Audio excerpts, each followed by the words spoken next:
Hey guys, in this video, we are looking at the brand new AI feature in SketchUp called Diffusion. This just launched this past week.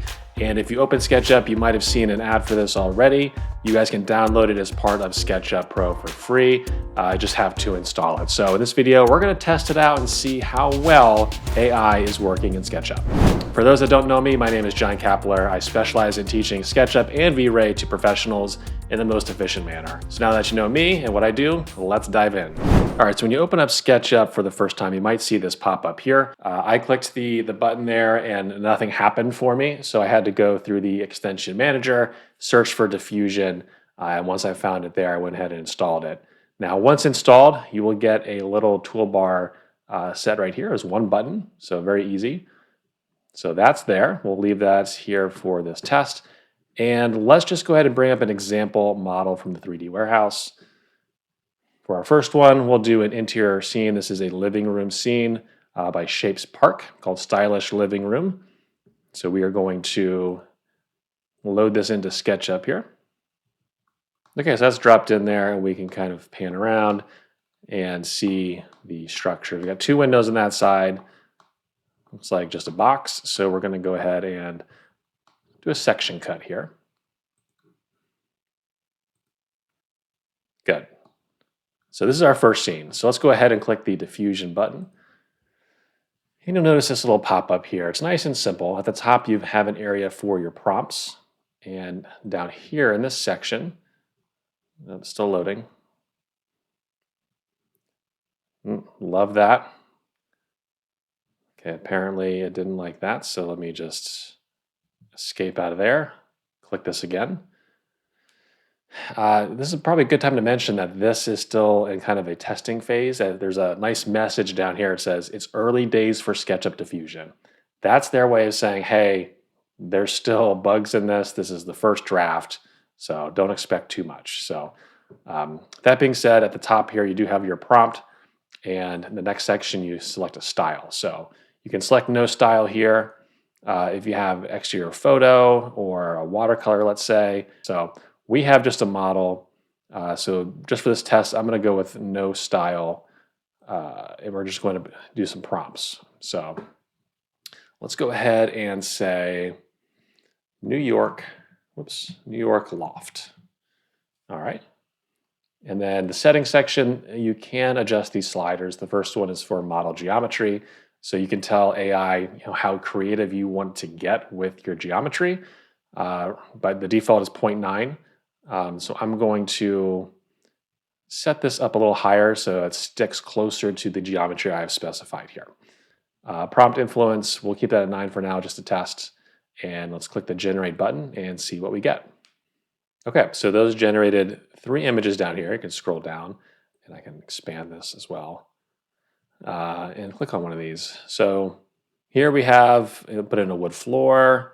It has the light coming in through the windows, some furniture. Yeah, okay, that's not too bad. Not super impressive, but not bad.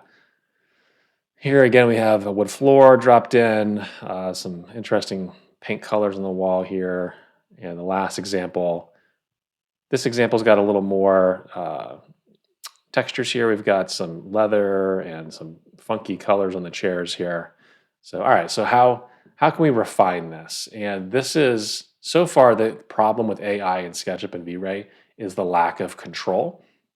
We can't specify small details and have it accurately do those on its own. That's the main problem with AI right now. So let's just go in here and let's say, you know what? New York style loft, let's say brick floor, white walls. Basic, very simple. Let's see what it does.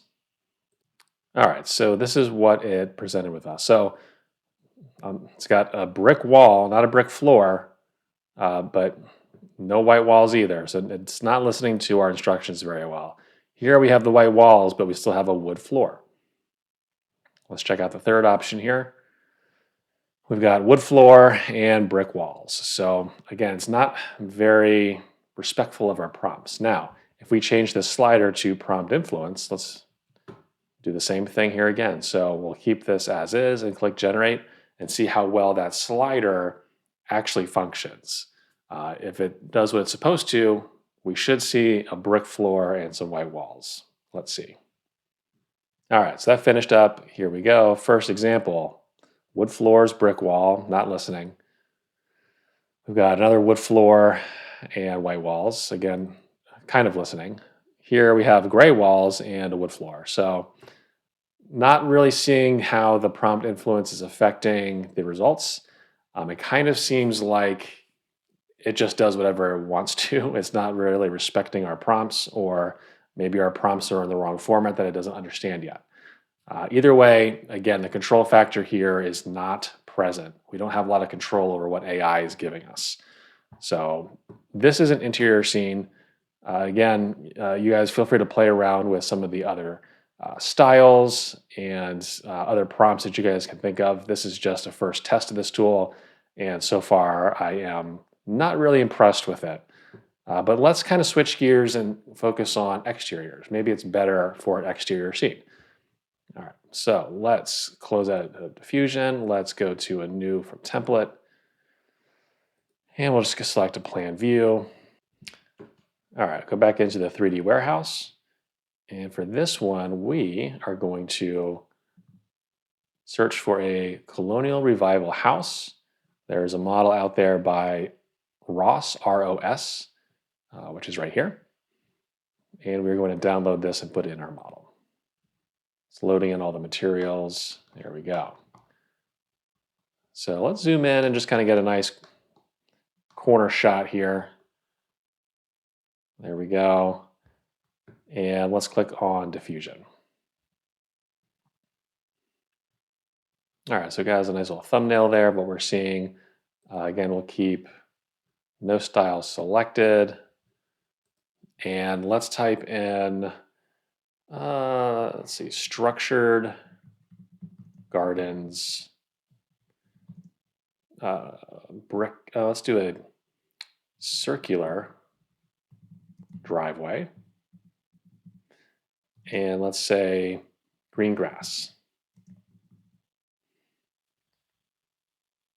Okay, and then let's click generate and see what happens. Okay, so we got results back. Let's take a look. Oh, wow. So it did some very interesting things with the driveway here. I don't know what this area is, but it did put some lights in the house. Okay, that's nice. It looks like you have a stone exterior.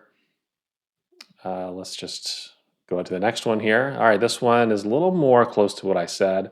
It does have green grass. Circular driveway, not so much. It looks like it meant circular grass streaks. So that's interesting. And last but not least, we have this. Again, nothing is realistic about this one either. So no driveway. It does have green grass, no gardens. So yeah, not very impressed with this. Let's just change it up and say, you know what? House on the beach. Ocean in the background. Gravel yard. Let's see what that does. Okay, so we got our examples back. Well, here we got a house that is actually on the beach. Looks like the waves are going to hit it come high tide, and there's a little sand area in front. All right, let's see the next example. This one looks a little better. Maybe it's on a cliff here. And we got the ocean in the background, gravel driveway, so it did do that for us. All right, this one's not terrible. And this one, again, looks like a house, which is right on the beach. So it's definitely taking these prompts a little too seriously. And then again, the settings here, prompt influence, that was at 9. So that just goes to show you, how AI is trying to handle these renders. Now, I don't foresee this being a huge benefit to SketchUp, and I'm actually a little surprised they released this when it's this fresh. It doesn't really have any maturity behind the prompts. And there's not a whole lot of control you can do with this. Part of using AI is getting something rough that you can work off of. So having AI generate, a series of images and saying, okay, I like the second one, but change this and that and modify this. That control is not there yet. I hope to see it in the future, but as of right now, this is not a part of Diffusion. there's still a lot of work to do here. So, is this a selling point of using SketchUp? No. I think this is honestly an attempt for SketchUp to stay relevant in the AI world. There's a lot of extensions coming out right now for SketchUp, which do the same thing. And those have the same problem that this one has as well, is the lack of control and the lack of having control on the revisions. So until that happens, I don't see this as being a good tool for using SketchUp, especially for client work. There's just a lack of control. So it's a good first step. I would love to see this come a lot farther along, and hopefully with time that will happen. So that's my review of Diffusion. I'm not terribly impressed. I think there's a long way to go here. But I think the AI realm in SketchUp and V-Ray, it's still young, it's still early. There's going to be a whole lot more that's coming out. Do I think it's going to replace actually being able to use V-Ray or other rendering extensions? Not in the near term. Maybe down the road, years and years down the road. But until you get that precise control over what is what in your model, we can't really use this for client work. It's good for inspiration images. It's good for just playing around and coming up with different concepts. But I would never show my clients this. I would never show them a house literally on the beach with the ocean coming in, right? So it's not there yet. You still have to stick to rendering extensions. Of course, I recommend V-Ray. That's my go-to. If you want more information about that course, I'll put links below. And also, if you like this video, just please give it a thumbs up. That helps more than you know. And if you like this video, I know you'll like this one right over here. So stay tuned, and I'll see you in that.